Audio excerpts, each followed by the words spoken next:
Hello there. Hello there. My name is Keegan, and this is my first ever booktube video. It honestly just feels really funny to say that because I don't even know if I'm gonna post this, to be honest. But I wanted to try. So here we are. I have set up a bunch of boxes on top of my desk to hold up my camera because I'm super tall and I don't have one of those tripod thingies.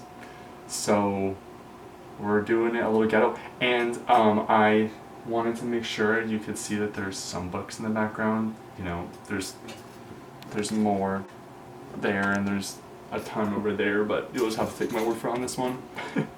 Sorry, this just feels so weird, like what am I doing? So the reason why that I'm making this video is because I really just want to be able to rant about a book I read recently. And I wouldn't say that I'm necessarily like a content person. Like, I post on Instagram maybe like every 6 months, and it's usually a photo dump. Unless something really exciting happens, I kind of just am a viewer. But I'm kind of trying to work on in my life moving kind of further away from short content and moving towards longer content. And I thought that, you know, YouTube would be like a great place to do that. And, you know, who doesn't like ranting about the books that they love? So, and another reason why I'm kind of wanting to make videos is because when I read a book, I write a review usually, and I normally try to write like as long or as in-depth of a review that I can, so that way when I go back and read it, the review, I can be like, oh yeah, like that's how I felt about this book. Oh yeah, one of those characters did that. But I usually try to do it without spoilers because I want to be able to like give my friends on Goodreads like the sort of experience I had of reading the book without giving anything away. But that's not what this is gonna be. I think I'm just going to rant about the books I want to rant about, with spoilers or without them, we'll see. I think the other thing that I really enjoy about watching other people's videos is the comment sections. Like when I'm on Instagram, y'all, you people are funny out there on the internet. Like it just kind of blows me away, honestly, some of the things I read. But even on like booktube videos, like people will kind of comment in there, and I think that's kind of what I'm wanting, is to have some engagement with some books that I love and to be able to talk about them more. Oh my gosh, there's another reason. The last reason I'll share about why I want to do this is because when I'm writing these reviews online, it kind of feels like it helps me process a little bit, but there's something about being able to talk about it and then express it more with my body and my feelings that I think I've been really wanting and really lacking. So this is going to be kind of like just a freestyle book club experience, and I'm really looking forward to it. Okay, so without further ado, I think I'm just gonna, it's not really a reveal at this point. I think I'm gonna honestly just put the title of this book in the caption, and it's a pretty popular one, so this is the book that I want to talk about, Tomorrow, Tomorrow, and Tomorrow. Oh, I already said it wrong. Tomorrow and Tomorrow and Tomorrow by Gabrielle Zevin. Okay. Before I start ranting about this book, I figured I would just give you kind of an overview of the plot of what happens. So Tomorrow and Tomorrow and Tomorrow is a book about these video game producers, and it spans probably like a good 30 years or so of their lives. Like it starts when they're kids, and we follow them all the way through their journeys into adulthood. So we meet these characters, Sam and Sadie, and Sam has a disability, and Sadie is just a generic white girl for all I can tell. But they meet in a hospital setting, and from there they kind of bond over video games, and due to their bond, they form this really deep and really interesting friendship that kind of ebbs and flows throughout their lives. So eventually they get together and they form this video game company where they make games together, and then we meet Sam's friend Marks, who kind of becomes like their businessy person. Like Sam and Sadie are like the video game people, and then Marks is like the let's do the marketing, let's do the social media, let's do the finances. Like he kind of figures out all the other things, and then the three of them are this holy trinity of video games, and they just get it done. They just start going to work, making these different video games. And that's kind of a brief overview or like a blurb about the book. I don't really want to go through the entire plot with you. I think that's crazy. I think if you read the book, you would know the plot, so maybe I'll just skip that. For this next section, I think that we need to talk about everything about this book that I liked. And just so you know, spoilers. Spoilers, spoilers, spoilers. spoilers, because I just need to share my honest thoughts, and I can't do that if I can't share my honest thoughts because of spoilers. So I've got my notes here, and I'm just gonna rant kind of in whatever order I feel like, and then after that I'll touch on some themes from the book. One of the things I really liked about this book was the experimental structure of the book. Like, I honestly truly don't think I've read a book like this, and I don't read a ton, okay? I read like 30 books a year, so I'm not one of those like TikTok book talk people that's like reading 158 books a year. Like, that's crazy. I have responsibilities. I'm an adult, okay?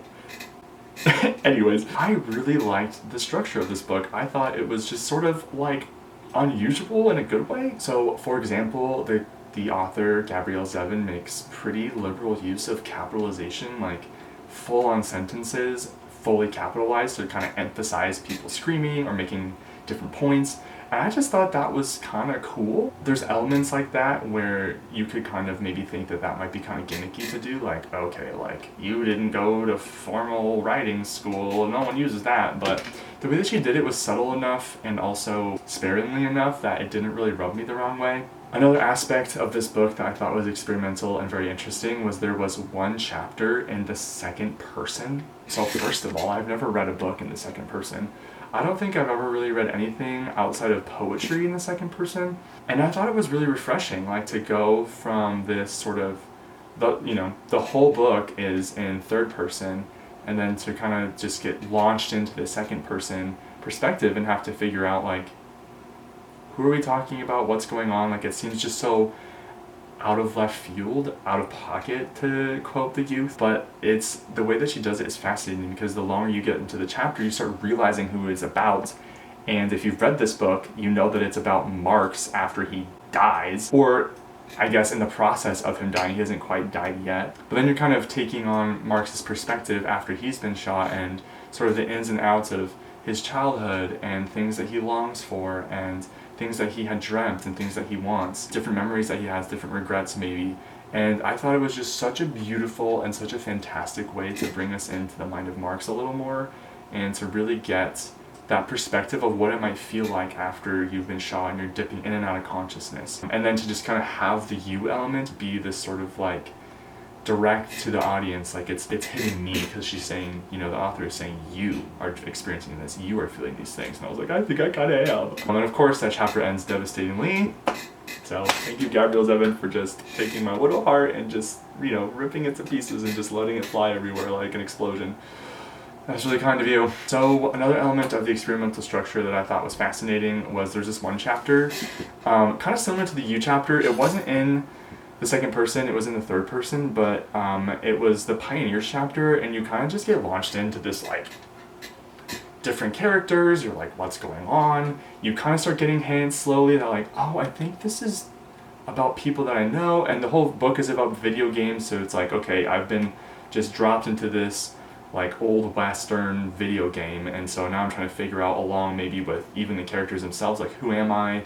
What's going on here? And then, again, it's a similar experimental thing that Gabrielle Zevin does, but it really pays off. Like, at the end of the chapter, I was like, wow, this is exactly what Sadie needed. Because, before that, Sadie was really depressed after Marx had died, and she was not communicating with people. She was sort of reflecting the earlier episode of depression she had in the book that Sam helped her out of. And so again, we see this, like, through Sam making this entire video game just in hopes that she would play it, which, by the way, that's probably the most romantic thing I've ever heard in my life. Skirting past that, though, because Sam made this video game for her, it was like this mirroring of what happened before, where Sadie's in the depression and Sam helps her out. And then Sadie's in this depression again, and then Sam helps her out. And there's been so much history that spans those two different experiences for the two of them, and there's a lot more tension in the second experience of it, but it's really, really beautiful to see that they're kind of reaching across that tension to reach each other, and that when they do that, once again, Sam learns about himself and Sadie learns about herself, and in that learning, Sadie is able to make a shift away from where she's stuck. When that happens at the beginning of the novel, the first time she falls into the episode, and the second time. And the second time it's a really subtle shift, but she just kind of realizes, like, I can step forward, which is huge, if you've ever been in, like, in a depression type episode like that, like, that's a really huge thing to be able to do. The last thing I'll say about the experimental structure is that there was some really high vocabulary, like especially at the beginning of the book. I felt like I got a shotgun blast straight to my eyeballs, just like, but I really did. I felt like I got just like, she just opened up my cranium and just started shoving in SAT words left and right. I was like, what's going on? I had to literally sit there with the Oxford Webster dictionary thing out on my phone and look up words like left and right. It was crazy. I was fighting for my life out here. I'm just a normal guy. Yes, I went to college, but girl, I didn't get a master's degree in vocabulary. Anyways, I thought that the vocabulary level was also very fascinating. Like, I got to learn some cool new words, and no, I don't remember any of them. I'd have to go back and look. However, I think that there's some way you could think about this sort of extra use of vocabulary and be like, this is so pretentious, oh my god, this is so irritating. But I think that the pretension that you experience through the high vocabulary is mitigated by the experimental structure. Like, you're just sort of, oh, like, things are just going on in this book, and I was kind of along for the ride. And honestly, Gabrielle Zevin, it worked. Good job. The second part that I really liked about this book, it harkens back to what I was just saying earlier about how Sadie's depression is mirrored in the beginning and in the end. There's this like really subtle mirroring that happens a lot in this book between the beginning of the novel and the end. So for example, there's this whole interaction that Sadie and Sam have outside of the subway station, and they're looking at this magic eye poster, and everyone is standing there just like mouth agape, like wide-eyed, wow, I can't believe I can see this magical thing. But Sam, of course, can't see it. But then, at the end of the novel, Sadie's child, I believe it's a daughter, Sadie's child has the Magic Eye book. Sam, once again, is trying to flip through this book, and he's saying, I can't see it, I can't see it. But then, with Sadie's help, he figures out how to see the magic image that pops up when you stare at this book. And it's beautiful to see that there's these larger elements of mirroring and even these smaller elements of mirroring just with like this Magic Eye book. Now, remember how I said earlier that there was this whole exchange at the subway after this Magic Eye situation? Sadie's like running to the subway, she's like, I gotta catch my train or whatever, and then she like comes back and she's like, wait a minute, here, take this, this is a demo of a game I made. And then Sam takes it and he plays it with Marks, and they're just like head over heels for this game, but like, we have to talk to Sadie, like Sam gets to a point where he's like, I need to make a game with this girl, what? Like, this is the craziest thing I've ever played. So then, when we get to the end of this book, which this completely took me out. I was crying my eyes out when I read the ending of this book, because when I tell you that these people are so broken and so messed up, bro, but then the way that they just come together in these small little moments and just make everything okay somehow, but everything's still not okay?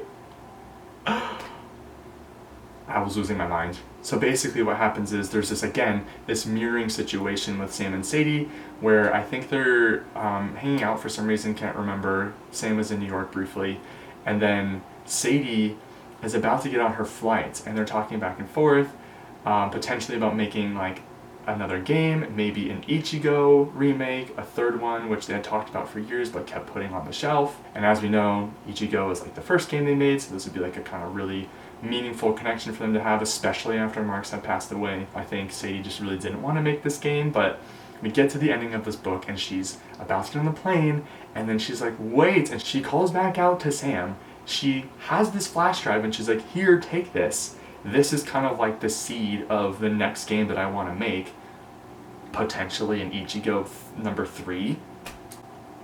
And when I tell you guys that I was just sitting there sobbing my eyes out because of how beautiful it is to witness two people who have done so much damage to each other, who have done so many horrible things, who have experienced so much loss, so much trauma, and to still come together in the end and say, you know what, we couldn't make our friendship work at times, but other times we could.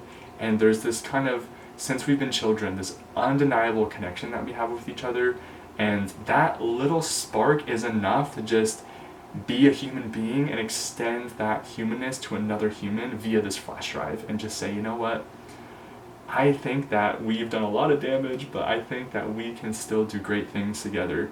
And it was just like this olive branch, or this, like, I don't even know what it was. It was just beautiful. And girl, Gabrielle, I ate it up. I ate it. I was sitting there eating that up, just weeping like a little baby. You got me. You got me. What can I say?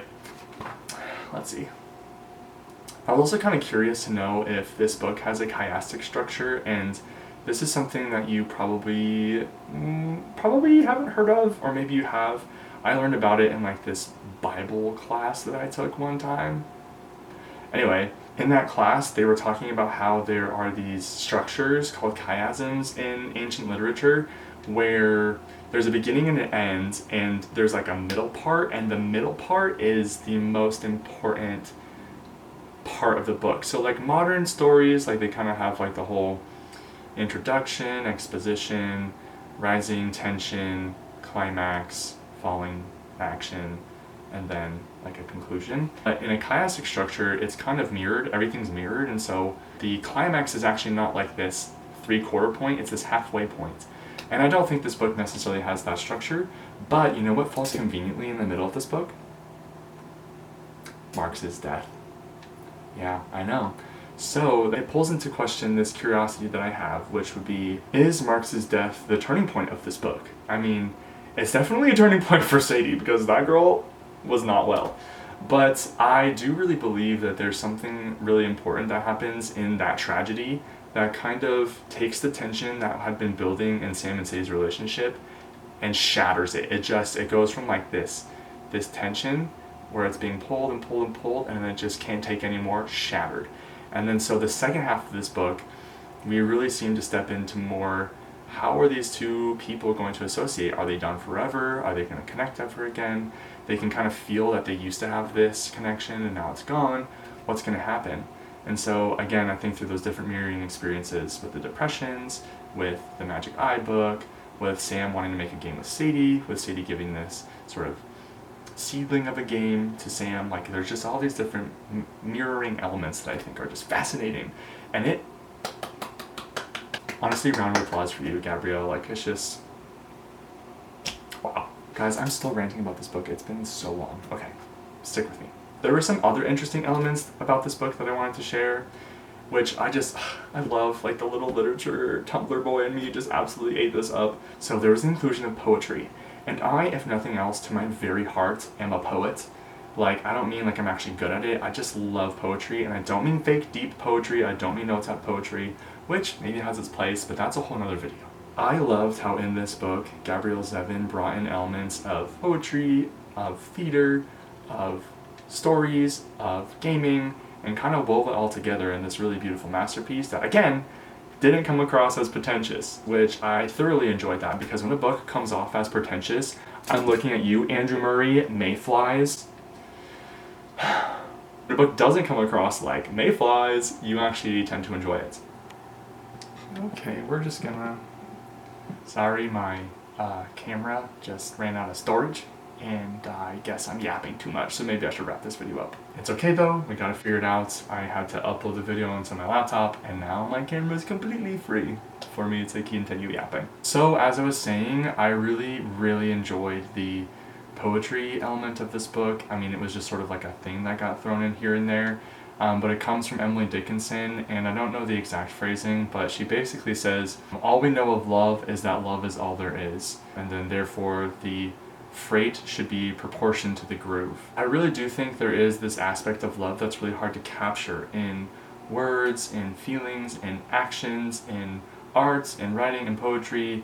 People for ages and ages have been trying to capture this element of love, and it's kind of an uncapturable element, honestly. And so I think what Emily Dickinson is saying in that quote is that there's this sort of perception we can have of love, but then there's this sort of like transcendent aspect of love that's kind of honestly hard to capture. And so the freight should be proportioned to the groove, like the thing that's holding up that weight should balance it out. And so I think how that ties in with this book is that Sam and Sadie have such a fraught relationship, and you would kind of, with maybe a normal perception of love, think, okay, these two people just need to like split up. Like they need to go their separate ways. Of course they have a lot of history, of course that meant something to them, but maybe some things just aren't meant to work out. But I think what Gabrielle Zevin is pointing out, or maybe what she's getting at, is that maybe that's not true. Like maybe our perceptions of love really aren't everything, and maybe there's this sort of untamable, unsearchable, unreachable, indescribable aspect of love that can transcend past hurts, that can transcend past traumas. It can transcend, your husband dying in a mass shooting. Well, I guess it wasn't a mass shooting because it was just him, low-key. But anyways, love can transcend all these different things to get to a point at the end of the book where that transcendence is coming across in a flash drive. It's coming across in this hey, we're both broken and we have so much pain that we've been holding. And here, I'm a human. I'm acknowledging that you're a human. And I think that what's tying them together in that moment is this unsearchable aspect of love that Emily Dickinson is referring to. So I just throw my hair back, throw my hands out in the wind, scream out the top of my lungs, loved that she included some poetry in this book. It warmed my heart, to say the very least. And by warmed my heart, of course, I mean crying my eyes out to myself at 11 p.m. on my couch, and I literally sat there crying for a good 20 minutes. Non-exaggeration, a good 15-20 minutes of just tears streaming down my face. There's also interesting elements of gaming, which, of course, it was kind of a book about video games, and so there was these little metaphors about gaming, this whole thing about life and death, and maybe, because Mark's died, there's this sort of desire for it to be like a video game and have him have multiple lives and have multiple chances, and for the perfectionist to be able to have multiple chances to perfect the level, to get through the level with the highest score, with the most amount of health, with the most amount of perks, with the most amount of bonuses, with all the Easter eggs uncovered. But unfortunately, life isn't quite like that, so I think that that's a really interesting way that characters kind of escape into that world to experience some of those things, but also a way that Gabrielle Zevin points out how, unfortunately, this isn't a video game. And there's times when she alludes to this in the book a little heavy-handedly, and it kind of took me out of it, but I understood, this is a little book about video game people. Of course they're going to be thinking in these types of ways, so I couldn't hold that against her, but I almost did. And then there's the aspect of video games where she kind of winks at this in the very ending of the book. Sam and Sadie are having a conversation right before Sam is about to read the Magic Eye books, and Sadie's on the phone being you need to go get that book, you need to go do it right now, stop being a baby. Anyways, there's this really interesting line about, actually maybe I can just read it for you. The line says this: "What makes a person want to shiver in a train station for nothing more than the promise of a secret image? But then, what makes a person drive down an unmarked road in the middle of the night? Maybe it was the willingness to play that hinted at a tender, eternally newborn part in all humans. Maybe it was the willingness to play that kept one from despair." Girl, first of all, beautiful writing.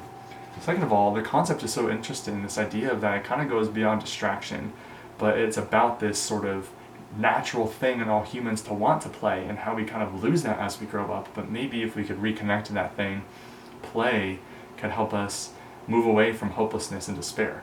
And as someone who is chronically despairing, especially these days, I found that really, really nice. Okay, I think I've gotten a lot of this out of my system, which is great. I think I'll close out by sharing with you some of the themes that I noticed. So the first one obviously is about grief and loss, and kind of what do you do when you're encountered with loss? You kind of lose parts of your identity, you kind of run into despair, you run into distraction, you run into substances, you can run into all kinds of different things when you're experiencing grief and loss. This book kind of also captures this element of grief and loss where the person's kind of still there with you, and you kind of keep them in your heart as you move forward, and you find different ways to move on without them. And even if these people kind of fade away over time, like it says, you have this sort of AI, alternate version of this person in your head, and when you lose them, it says that, that person kind of fades away, the schema that you have of them in your brain sort of starts to diminish.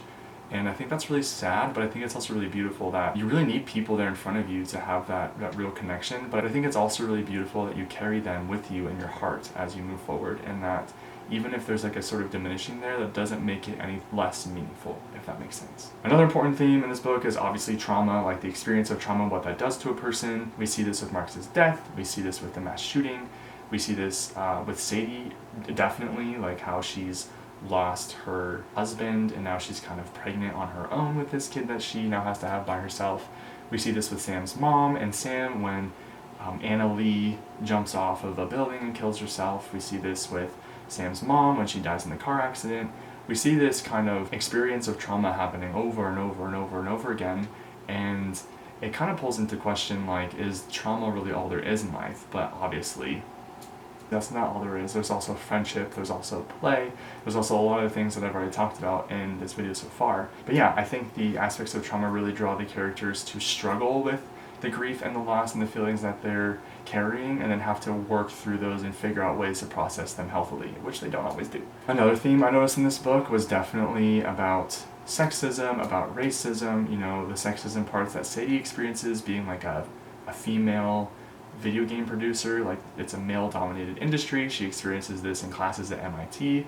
She experiences this in the field. And it really let me see more into her heart and her soul about why she felt the way she did about Sam at different points. For example, when they're selling one game to a company, they kind of go with a company that's treating her a little more sexist because they'll get a better deal out of it, and Sadie just sort of takes the loss on that. But then when Sadie later tries to take charge on a game, it ends up being a complete flop, and a lot of people hate it.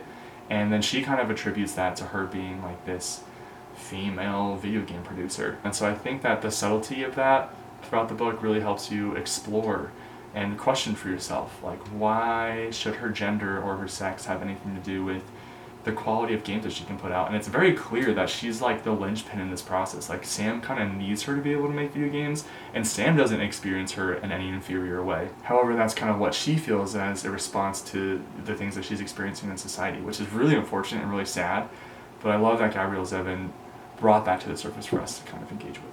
And then, of course, there's the threat of racism going throughout the book towards Asian, Pan-Asian communities. And obviously this is like so tough. It's so hard to read about the different Anna Lees and how, you know, the first Anna Lee kind of jumps off a building and kills herself. And then there's another Anna Lee that Anna Lee, Sam's mom, Anna Lee, meets in the Hollywood TV game show industry. And Anna has a really intense experience of racism there. And it's just so sad to see that that's so common. And I think that, you know, I'm clearly a very white male. I'm pasty white, unfortunately. I can't be out in the sun for more than like 10 minutes before I start burning. But yeah, this is another aspect of the book that I really enjoyed picking up on and reflecting for myself. What does it mean to be a person of color in today's society? And how does that influence the way that people behave, the way they act, the decisions they make? And how can I be, as like a white male, more aware and more willing to support people and like not tolerate different experiences of racism? And finally, yay, the last theme I will share with you that I noticed was time itself. And this is something that I really wrestle with personally. There's an aspect in this book where the characters as adults are way different than they were as children. And of course, you would be like, you know, if a 12-year-old was the same exact person as a 42-year-old, you'd be very concerned.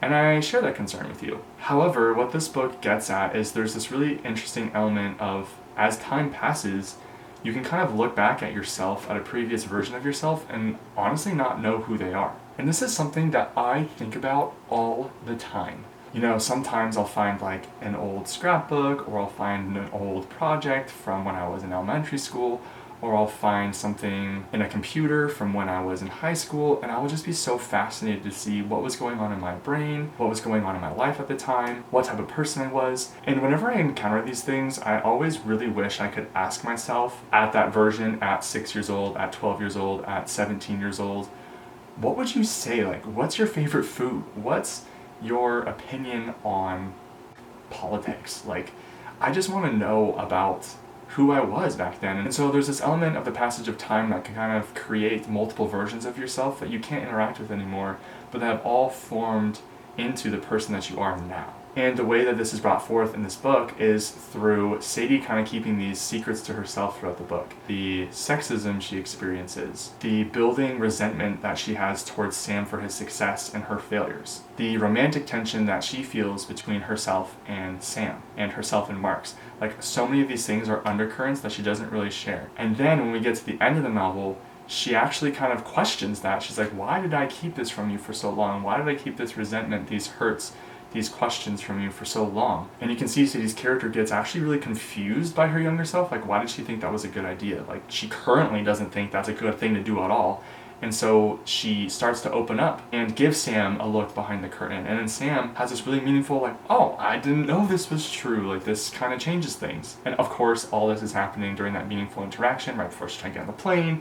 And she hands him the flash drive and all that stuff. But what's beautiful about this is that they had been estranged for a number of years. And Sam, again, made the Pioneer game for her.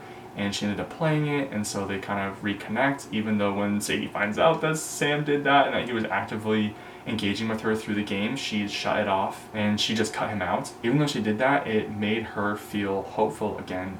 It reignited something in her that said, okay, I'm ready to move forward now.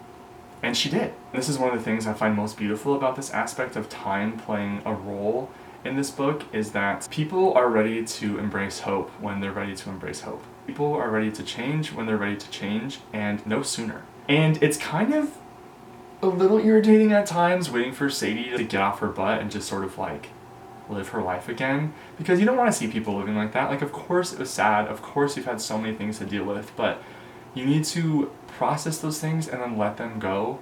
Never like forget them, but you can let them go and not have them torment you anymore. And I think this aspect of time is so beautiful because Sadie is able eventually to learn, especially after playing the Pioneer game, okay, I'm ready. I'm ready to move forward, and it's just the smallest little step, but it's the hugest difference. And I think it's so beautiful that people are just ready when they're ready. Okay, guys, I think I got that book out of my system. I feel so much better. This honestly was really helpful. I may or may not do this again. I may or may not even post this. We'll see. Thank you so much for listening. I've had a really fun time. Yappa, yappa, yappa, yappa, like Shanice to you all, if you know what I'm talking about. This book was really good. I highly recommend it. I'm not really sure if in these videos, if I keep making them, if I want to do like a rating type of thing.